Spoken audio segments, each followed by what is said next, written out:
Many of us already know Nasreen Saeedi. We know she's a mixed media fiber artist. She paints, she dyes fabrics, she makes quilts, she does embroidery, and most of us have seen some of her work. She also does collage, she's made pottery and ceramics, and to advance her skills, she's taken a ton of courses and workshops, and she also attended the Glassell School of Art in Houston, where she studied art and photography. So as she traveled the world, Nasreen was really well positioned to spot beautiful works of art everywhere she went. She's lived in more than 12 countries, and all the while, she gathered examples of the fine craftsmanship and artistry she discovered along the way. And today she'll show us just a portion of her collection. So please welcome Nasreen Saeedi.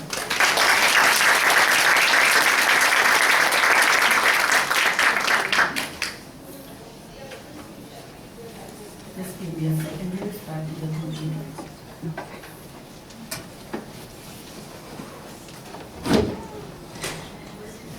Hi everybody, so nice to be here today. Today I'll talk about my journey. I've been to a few places around the world, and I will share my experience, my stories, and my quilts with you. So when I was thinking about this talk, and I was thinking, where do I begin? And I just couldn't figure out, like, it was really hard to think. And that thing, where do I begin, just brought me, reminded me of that movie Love Story. I don't know how many of you remember that. That is Ali McGraw and Ryan O'Neal. And I read the book first, and it started with the sentence, where do I begin? So what I did, I modified that song, and I cannot sing, but I will like to read it to you. It's really nice, it comes from my heart, and you're a quilter, you will know that. Where do I begin? Where do I begin?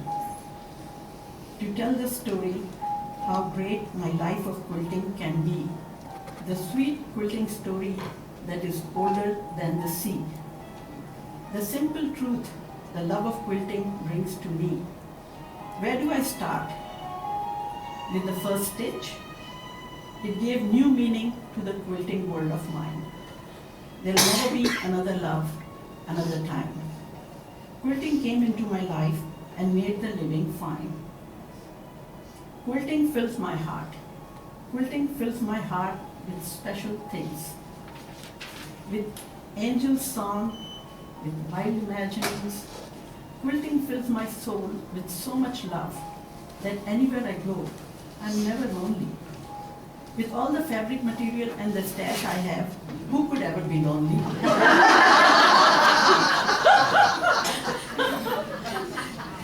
I reach for the fabric, it's always there. How long does it last? Can the love of quilting be measured by the hours in a day? I don't know the answer now, but this much I can say.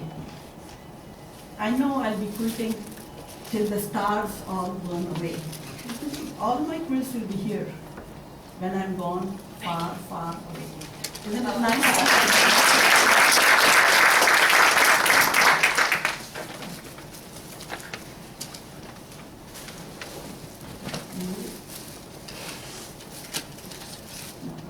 It's working. Okay, so quilting, has been an age-old tradition. People have been quilting for utilitarian purposes almost, I found, everywhere in the world in some form and style. Quilts are practical, they are beautiful, they provide warmth and comfort, and they have a story. And they have a past that is woven into each fiber of their being.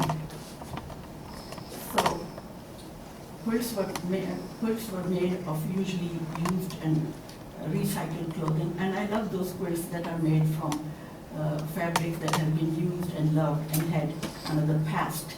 And I really appreciate it.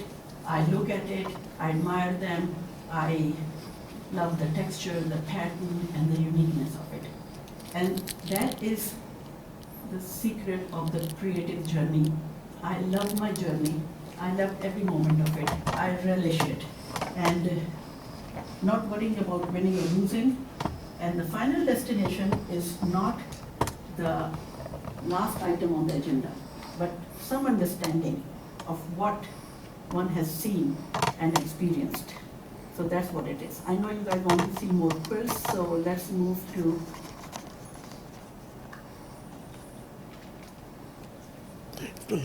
Egypt. We are going to go to Egypt first. Egypt is a fascinating country. It is full of culture, tradition, and history of thousands of years. When I went to Egypt, I was so excited. I'm going to see the Nile. I'll take a Nile cruise there. Maybe we'll have dinner on a boat one day, and then I'll see the pyramids, the Tutankhamun, or whatever that statue is so famous. I forgot the name now. And see the Aswan Dam. But the pleasant surprise was that I got to see tent makers of Cairo Street. I didn't know about it. I had no idea about it. I knew about Khan Khalili. I don't know if somebody has been to Egypt there. They would know. Khan Khalili is on the other side of the road, and then this secret was on the other side. I had no clue, but the quilting friends there knew it, and they took me there. So the Egyptian quilts are full of symbolism, because ancient Egyptian art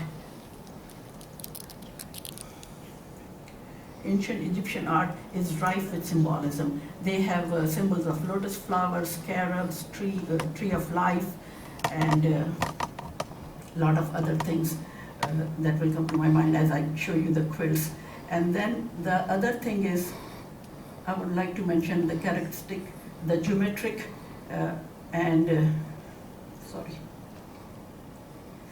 the geometric Islamic design, the arabesque that's called also, the pharaonic design that has lot of lotus flower. Lotus flower is extensively used in Egyptian art. And then we have Arabic calligraphy. So the street of the tent maker, or it is called Shara-e Khayamiyya, is a really mysterious place. You know you're on the right track when you are passing by a man making a fez. Fez is like a Moroccan hat. Or a table displaying fuchsia polyester bras. And you must have seen somewhere in the world that they are displayed so big. And then the vendors will harass you, want to take your money. They talk in fake American accent. And then you are walking on an unpaved path, and you may step into mud or something unmentionable. At the same time, you're trying to dodge a donkey cart coming your way in a narrow alley, or a minivan coming to you. I have a picture, but my pictures are old, so please bear with me. This is the street scene that you see, and you go through all these vendors, and then you go through a famous gate, Babe Zuela. And you cross Babe Zuela, and then you come to the street of the tent maker. So this is the street of the tent maker, and I forgot to ask you, where is the pointer? Red one, okay. So this is my friend, she came from Colombia. They moved to Egypt too, and I brought her to see this. This is a 3-story building, and this is another building there, and you see those lights, this is the roof, and it is a narrow alley that goes in there. And it looks dark and dreary right now, but you walk into there and you will be dazzled. The quilts are just amazing. And there is shops and shops and shops after shop, and they are full of, I'll give a this one. This is an arabesque design, and arabesque is a wine scroll. And Egyptian Islamic art is extensively use this pattern. The Islamic art, you would notice, is devoid of any figurative images, no human or dogs or anything. So they use the geometric design very often, and this is a wine scroll, and it is characterized by splitting or dividing into a series of wines, and then it can further divide itself, or it would turn back and end. So this is an arabesque design. The next one, we just keep on walking on the street and you look at these things. You see this one here, this is an Islamic design. This is a pharaonic design with a lot of lotus flower in it. And look at all the quilts that are stacked here. There's so many quilts, so beautiful, and they're all different. You seldom find two of the same. one time I came here and some of my friends said, oh, they would like to have a quilt. So I had the quilt and they said that one. I said, okay, no problem. I went there and I showed him his quilt and I said, can you make some more for me? And he said, oh, this will be a custom design now. So you have to pay twice the money that you paid for that. They will take your money in any way they can, you know. So that's okay. And then we move to the next one and you keep on going and you see quilts and quilts, more quilts. See this guy sitting here, this is very typical one, and then again, this is the pharaonic and the lotus design. And I want to show you something here. You see this guy sitting here and how they are displaying their quilts, so they can display two quilts and two patterns and two different colors at the same time. And you notice this radio, a cassette player. This is like a permanent feature in every shop. You go from shop to shop and shop, and they are listening to it. In those days, they didn't have earphone, you know. So, yeah, everybody can hear that. So the next one, this is a beautiful tree of life. It's a big symbol there, and the birds and the tree of life. These are the pharaonic designs. I'll get to them. So these are all the pharaonic designs that you see. There are images in the tombs and temples that they get and they copy from there. And they have lots of gods and people and workers here and animals and king or whoever, lots of people. And it's very, very good imagery. Like when you go into the tomb, you will really find these exact replicas there. And that is carved in stone there. There was no paper at that time and no written language. So either it was hieroglyphic, that is also a symbolic language, or it was carving in the stone till they got papyrus and started. Is that painted on? No, these are applique. Applique. All applique. They don't make patchwork, they make applique. This is a very interesting story I want to tell you. This is my son here. He was in grade 10 or 11 at that time, and he came to Egypt. And one of his school project he made that he's going to interview the tent makers of Cairo. And so he talked to him. This is a very nice guy. His name is Abdul Rauf. He used to be a fighter pilot. His plane was shot down. He broke his back. So the government provides some provision to those places to get some livelihood. And he wanted to do, he's a very good artist. Very good artist. His artwork is amazing. His work is so fine, so well done. If you go on the street, he was the best. So my son was talking to him, and then he said, with due respect, sir, this quilting and sewing is usually women's work. How come all the men are doing it in Egypt? And he said, women? They cannot do this kind of work.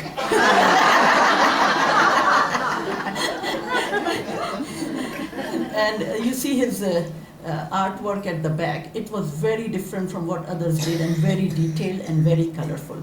This is one of his quilt. Sorry. There it is. This is all scarabs. I will show you a close-up here, actually. This is the close-up. And you can see the scarab is a symbol of fertility. So these scarabs here, and then you see the scarabs here also, the little ones here in all corners. It's a beautiful design and very colorful, very, very nice. The next one is an arabesque design. It's a geometric design, and they intertwine circles and squares. And this has been developed over centuries, that has been extensively used by the Islamic art people. In all the Islamic art, whether you see the tiles or the pottery, you will see this kind of art there. So I have some more of this guy, this Mr. Abdul Rauf, because his work was very good, and the colors were beautiful. You see this one here? This is his quilt. He made the scene of Share Khayamiyya. I will show another picture that is a little better one. I don't know if it's better or not. But you see, look at the perspective. You see these beams?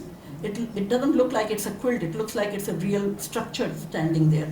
And he made this in the original color that those buildings are. Now they are all, dark and, I don't know, smoke-filled or something like that. And look at the street scene. So many people in their traditional garb and working there. This was so pretty. I went and looked at it so many times. Still, it was sold one day.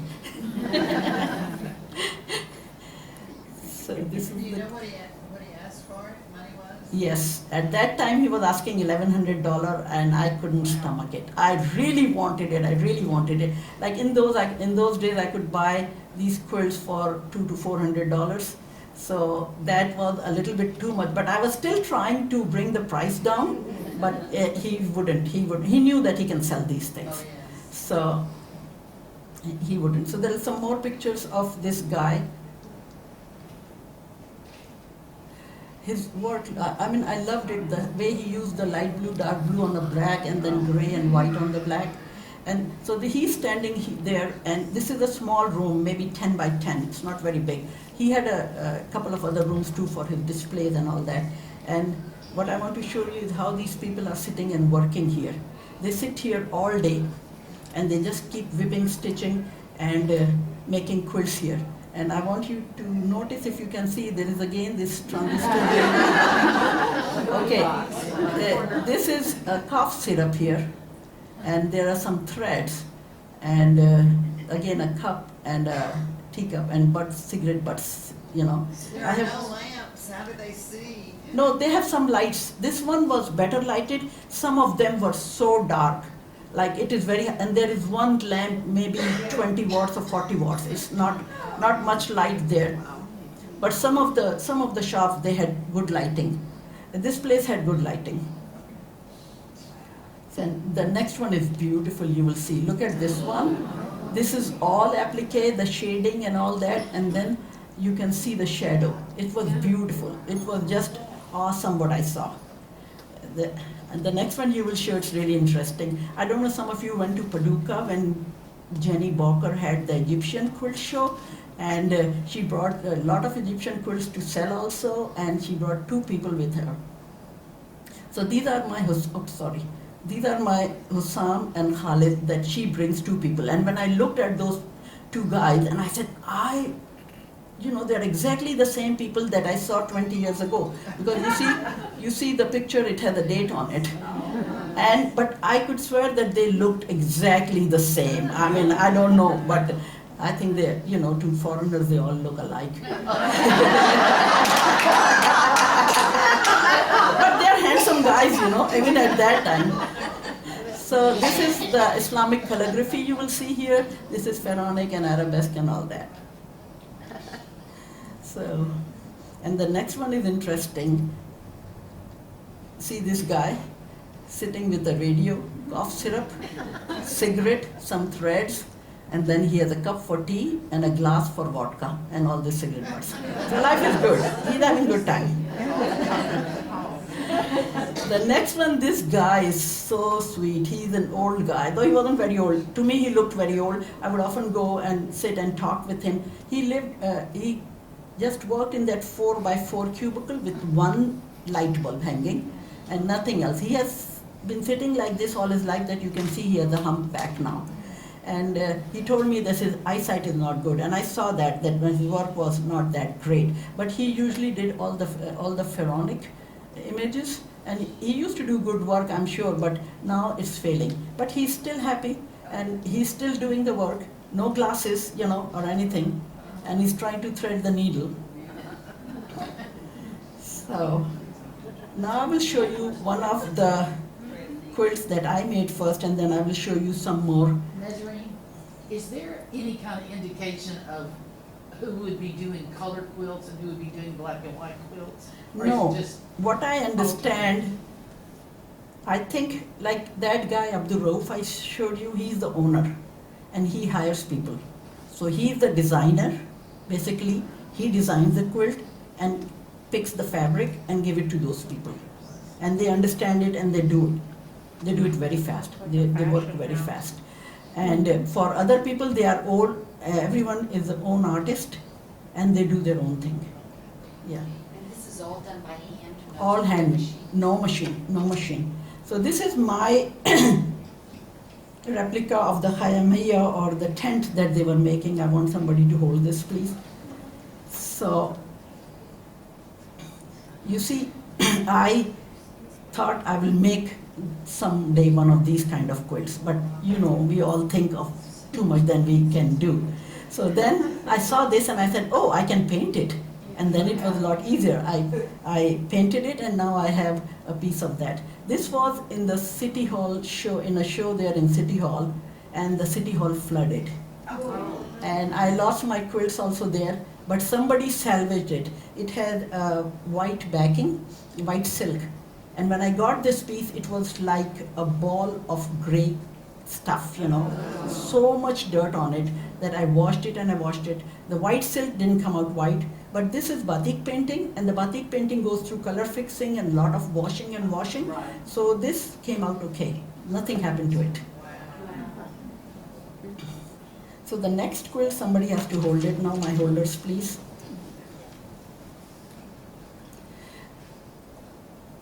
Sorry. Yeah, one person. So this is a pharaonic quilt, and you can see lotus symbol all over. The lotus is the king or the god, or even sometimes human is holding the lotus. This is all hieroglyphic. Lotus is a symbol of sun, its birth and recreation. And as the lotus flowers closes and goes down, its sun goes down, and then it comes up and the sun comes up. And you will see a lot of lotus symbol is just extensively used all over. And then we see the hieroglyphics here, and this is Isis, and she's protecting the king, and she's, I used to know all these hieroglyphics 20 years ago, but I seem to have forgotten all of them. No recollection at all. Is that, the green is embroidery?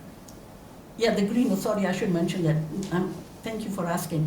Green is a papyrus leaf, and papyrus is a symbol of Lower Egypt. And usually you will see the papyrus and the lotus intertwined to depict the solidarity of unified Egypt.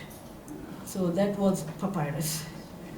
The next quilt is going to be this big one here. This is a beautiful quilt. And you see how it is a different design, how the lotus goes in a light and a dark color and all that. So when I was there, I saw this quilt, and of course I wanted to buy it. And by this time I have become pretty good at the art of haggling. And you need time for that. You need time for that, and you can do it.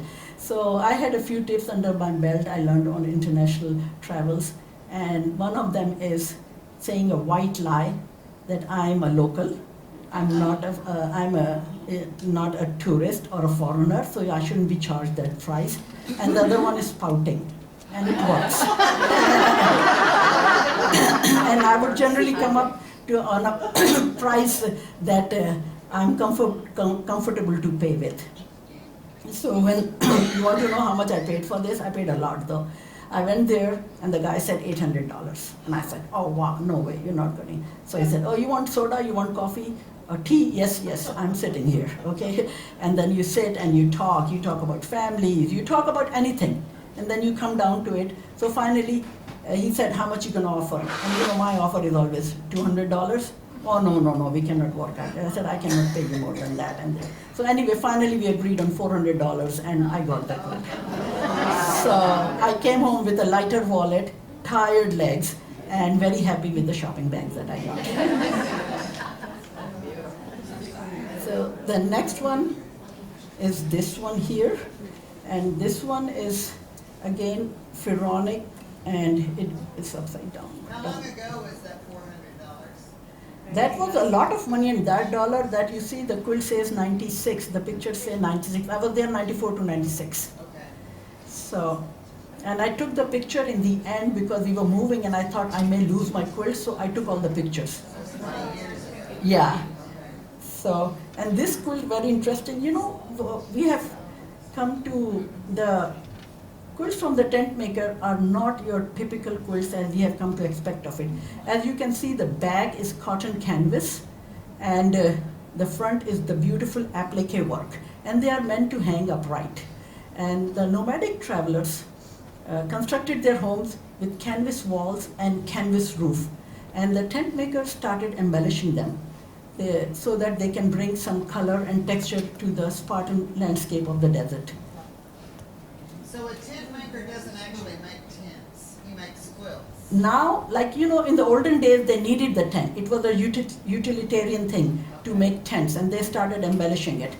And but now, with time passing by, you know, you don't need that many tent. They still have orders for tent. Yes. When I would see the tents, they're plain on the outside. They hang these on the inside walls. It's like walking in and seeing your wallpaper. Yeah. Exactly. Okay, these are the Arabic design that I said, the geometric arabesque. Three, I need one more person. I want to go quick because I'm running behind now. Yes. Here you go. So these are the arabesque design, all these vines, and they are all geometric design that they use. And then this one, I need 3 more people here, please. I have to move fast. Thank you. One more. Do you display these in your home? Yeah. I have some of them hanging in my home. So what do they use for batting? Okay, no batting there, just a canvas bag, and it's stitched on that canvas. Your fingers will bleed, it's so tough, but like.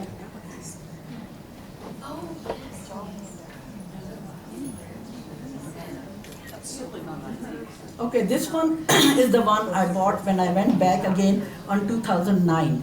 And you know what we have expect from the creativity and ingenuity of the culture of the pharaohs, the people.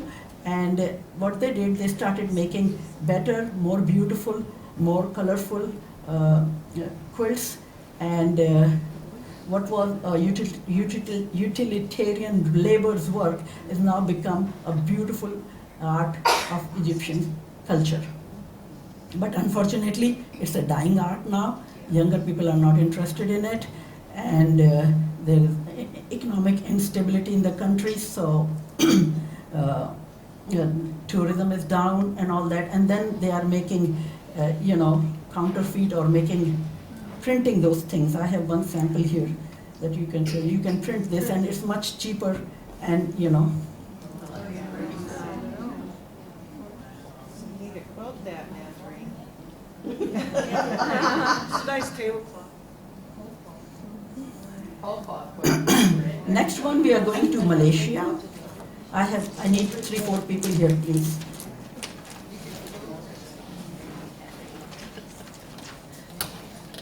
Pass it out to 3 of us. This is the last one. Yeah, I know, I have to go faster, much faster. So when I went to Malaysia is a beautiful country, beautiful weather, nice people, food, and there is so much to do there. And when I went there, I learned the art of batik painting there. Some of you must have heard and seen that, but these are new, maybe you didn't see these. And this is the last one I did before I left, and this is my masterpiece, the lady sitting here.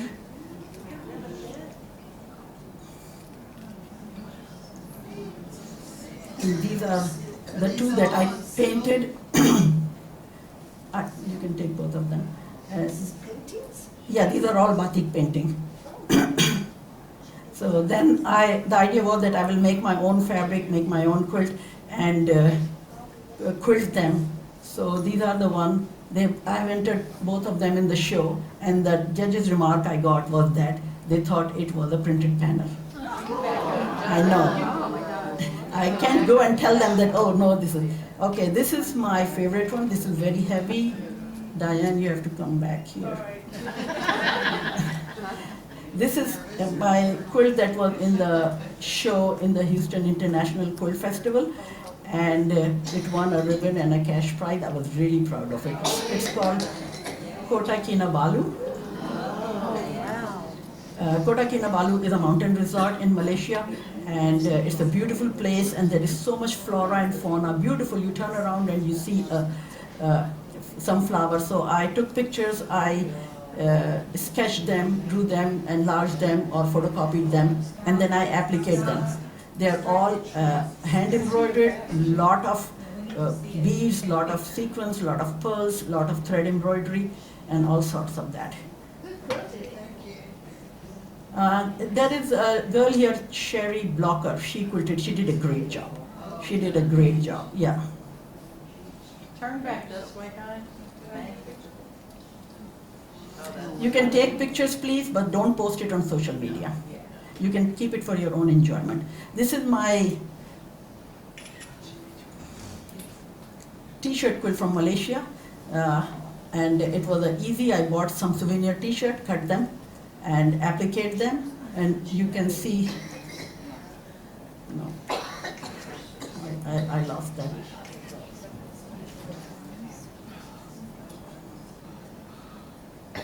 And then this one is again all my batik hand painted quilt. All the fabrics and the material that you see in here is all hand dyed. All the fabric are designed, and each one has a here this way. This way. Yeah.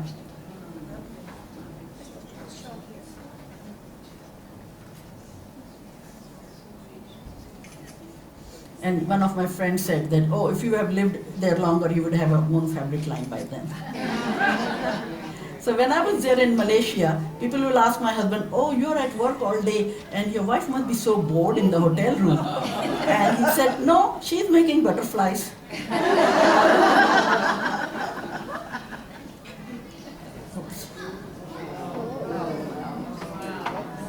Next we move on to Indonesia. I have to go very fast because I have to show you too many quilts.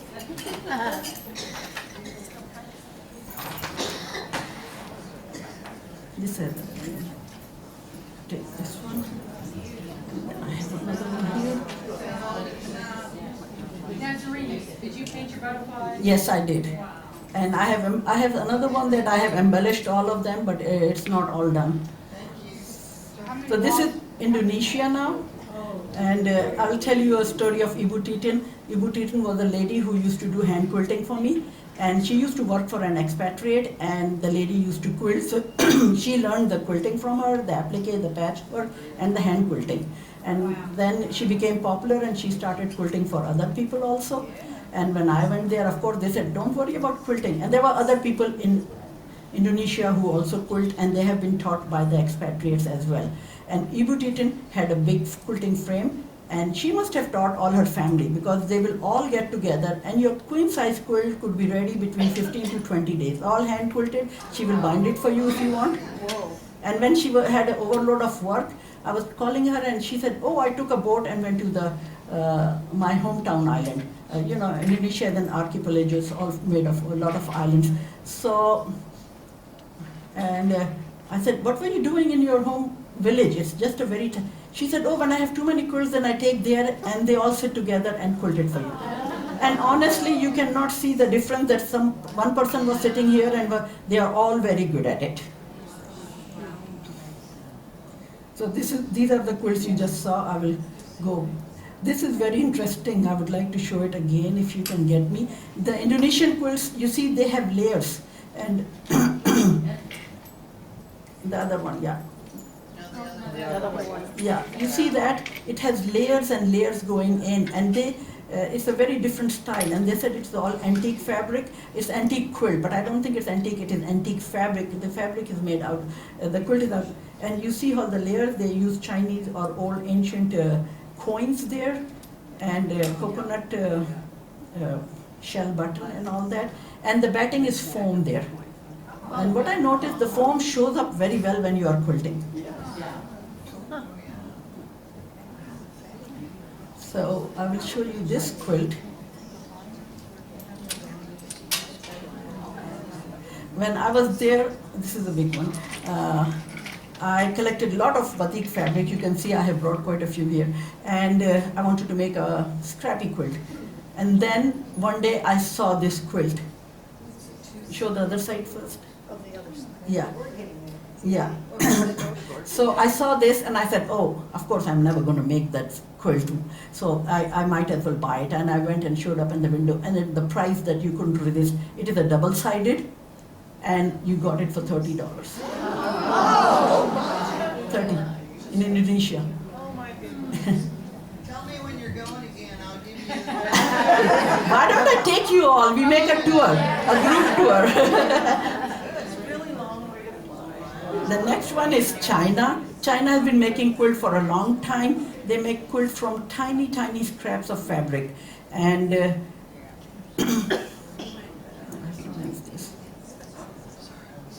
and the Chinese quilt are called Bai Jie, and they use patchwork, and patchwork, they form beautiful design. Sometimes the patchwork will also tell a folklore story. They are very good at work.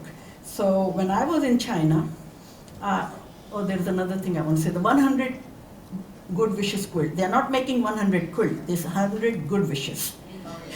So the tradition in northern China is that when the baby is born, people give tiny scraps of fabric to the mother to make a quilt, and so that the child is wrapped in warmth and love of the people that gave the quilt, and that will bring good luck to him. You know, in China everything is luck. So this is my Chinese quilt. I went there, and of course I went onto the Great Wall of China, and I painted it and embellished it. And so I had one Chinese quilt, and there's another Chinese quilt I have that is called Chopstick.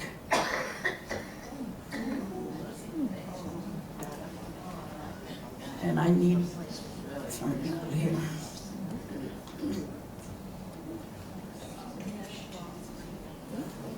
When I went to China, you know, I was already told before we left that this is not a shopping trip. So I said, okay, you know. Is it? No, it was a group, and like we wanted to see more things. So when I went there, and we were just given 2 hours to shop, and they left us in a market that is 5-story high. In China, I don't know if you've been there, China is beautiful. You know, it's so modern, so high-tech. I went after the Olympics, and you go to Tiananmen Square, it's huge, big, clean, and it doesn't look old and dilapidated. It's a very old place. So is the Confucius Garden. You go there, it's clean, nice, and modern. So, and if you go to Tiananmen Square, don't forget to check out the restroom. It is a pagoda, 3-story high, and it's huge. I mean, the McDonald's is 5-story high, and it's full. So I went there, and of course, you know, I have to haggle. I went there, looked at the quilt. Oh, I think I should get it. How much is it? She said, $100. I said, no. I don't have much time. can't haggle. $100 is too much. And she said, how much do you want it for? I said, no, I can't. She said, oh, tell me your price. I said, $20. I said, 20, no, 20. I said, others are selling it for $50, a white lie. How come you are selling it for 100? And she said, okay, give me 50. I said, look, here is 30 if you want to take it. And she took it. You know, the fabric cost more, and the quilting is cost a lot more than, and the Japanese have been making, I have to really rush. Just a sec. Japanese have been making quilts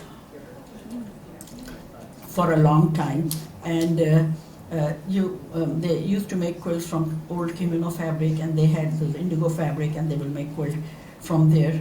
But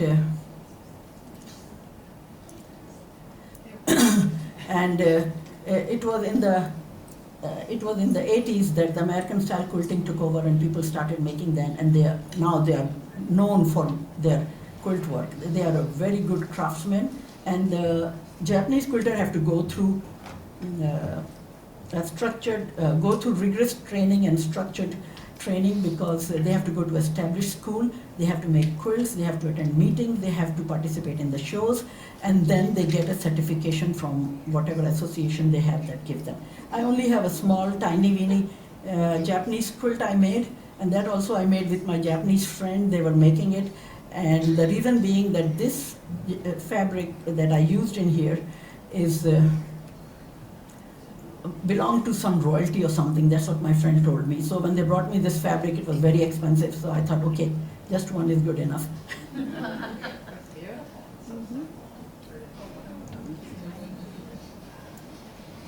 Okay, French quilts. French have been making quilts for a long time. They are a pioneer in there. You know, the quilts came from quilting came from France to England, and then in 1700 it came to USA.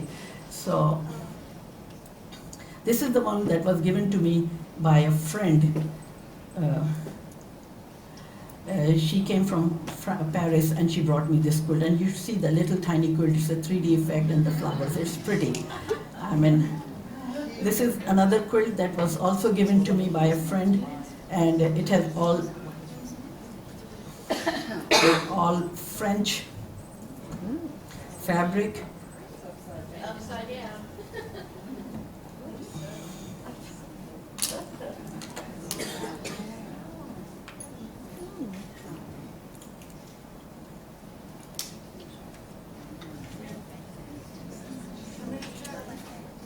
No, I got it, somebody gave it to me. I've been pretty lucky so far. I got a lot of quilts as a gift. You know, people think, oh, she's a quilter, what would she like? So, and of course, quilt is always welcome. Not very many, a few I got. Then when I went to Hawaii, when you go to Hawaii, you think of applique quilt. But this is not an applique quilt. I went there and I saw a lot of whole cloth quilts. And I looked at them, you know, they were beach scenes or fishes and all that. And then I found this bamboo quilt and I really loved it. It's not applique, it's a whole cloth quilt. I looked at it and I said, oh yes, I can make that, you know. And then I thought, oh no, for the price it was worth it to buy it and get over with it, kind of. It is whole cloth, printed, yeah. Is it hand or machine quilted? Machine quilted, very long stitches.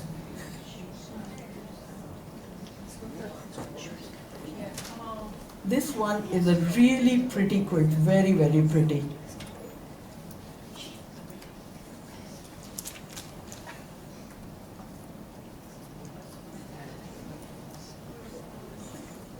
Bangladesh also make quilt.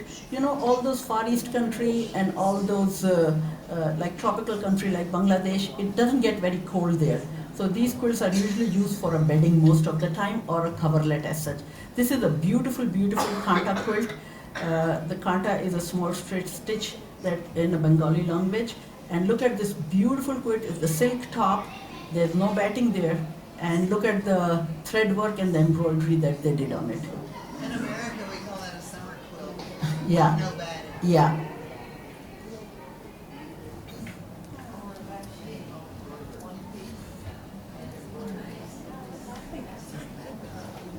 Is the whole thing embroidery or is it applique? No embroidery. Everything is kanta stitch. It's hand stitched. Yeah. Okay, now we go to the last item here. It's really quilts of Pakistan, and I have lots of quilt. Actually, I didn't want to bring that many, but Susan liked all of them. I still had to take out quite a few of them, you know. So really quilt really is really a feast to visual art. It's a visual feast, and its color, the fabric, and the energy that it portrays in there. The really is made mostly in the region of Pakistan.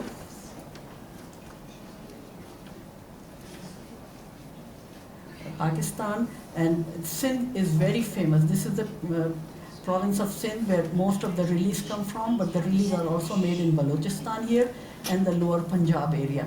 And in the bordering state of India, it comes from Rajasthan and Gujarat. So really is usually made by women from rural village, nomadic tribe, or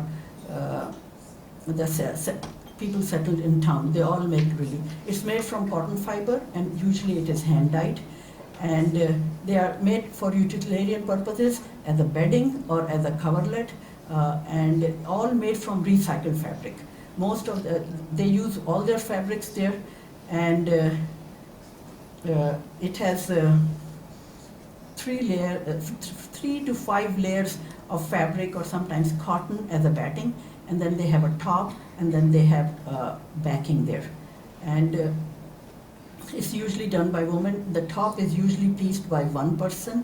You can start seeing it here. Does it involve a reverse applique? No, it's not reverse, it's applique, needle turn applique.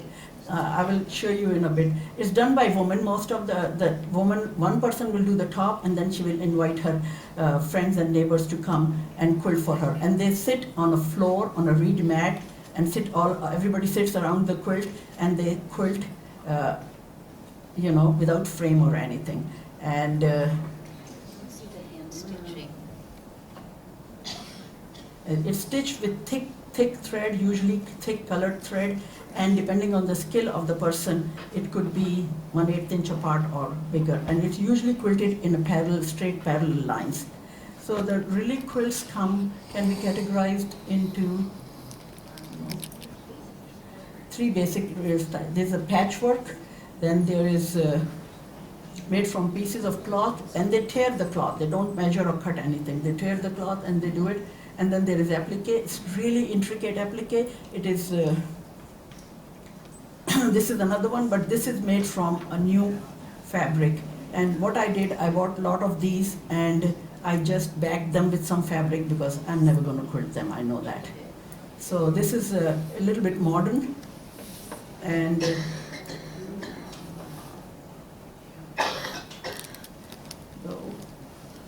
yeah, this one is.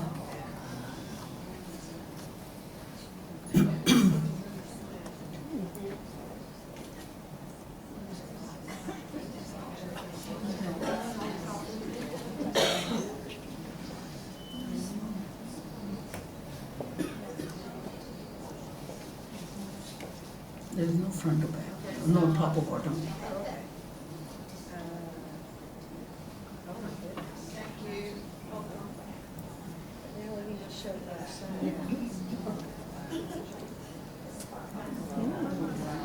This is a very old quilt. This is applique, and they make applique. They take a square of fabrics and they cut it like snowflakes that we cut it, and there is no design or pattern. It is just in the head of the person. It passes down to the daughter and the family all around. And I have had it for 40 years, and the colors are fading now. But I want you to see how they treat their sashing there. So much applique, extra applique work. I wouldn't do that. And then the border. And yeah, they embroider it, and they have shisha embroidery and all that. And I want you to see the back there. The back is usually made out of ajrak. Ajrak is a shawl-like thing that men wear. That I will drape it on Susan, maybe. Anyone. So.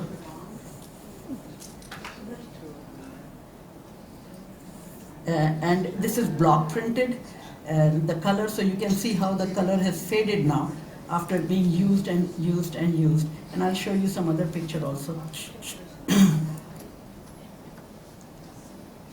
So it is also used as a headgear, so that the person will wrap, it's very hot there, so the person will wrap it on the head. Very nice.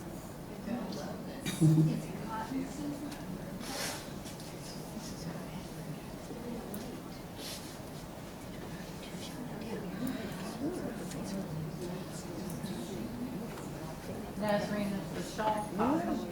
It's all cotton, yeah. And it is used for anything, whether you cover the bed or a lady will wrap in it, the child will be hanging, they make the swing, or it covers the bullock cart when it's going. So it is very multi-purpose, and it always comes handy. So this is the ajrak piece that I had.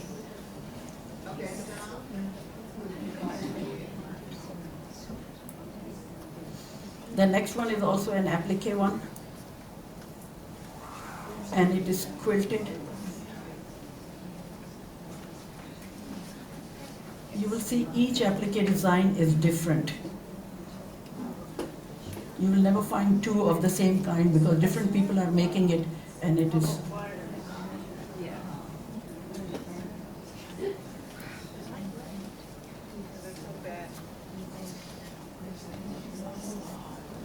Are they heavy? No, there's no bad. It's heavy because of stitching. Yeah.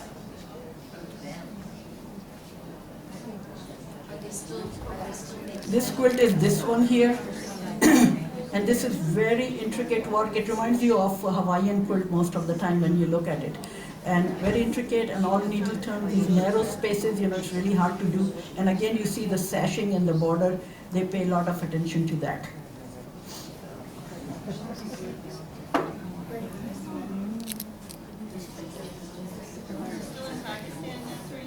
Sorry? Pakistan? Yeah, this is all Pakistan. Really comes from Pakistan especially. Yeah. Is that the front of the bag?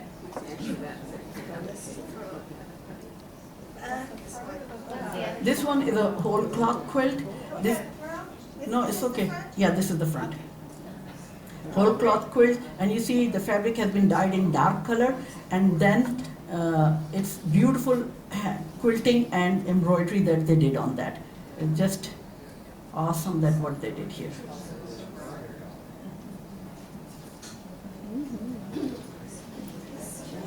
These are the two quilts I just brought to show you that now the people are moving on to polyester fabric and all that. So the clothing items are polyester. So they make quilts from polyester fabrics, and they don't look that good and they don't feel. But anyway, I had it as a sample that you can show. The next one is a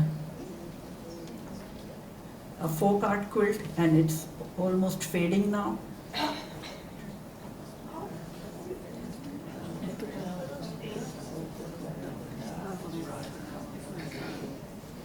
And then we go to the embroidered quilts.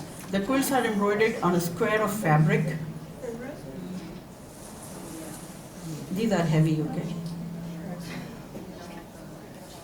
This is all embroidery, and usually it is used as a gift or a wedding, and it's hung upright. You don't sit on it. Or as a cover.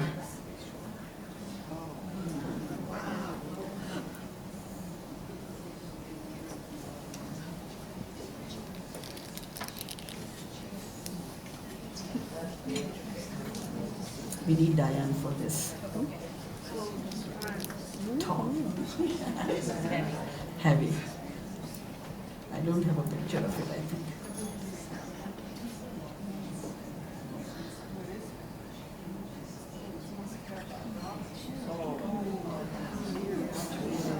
She's saying it must have rocks in there, it's so heavy.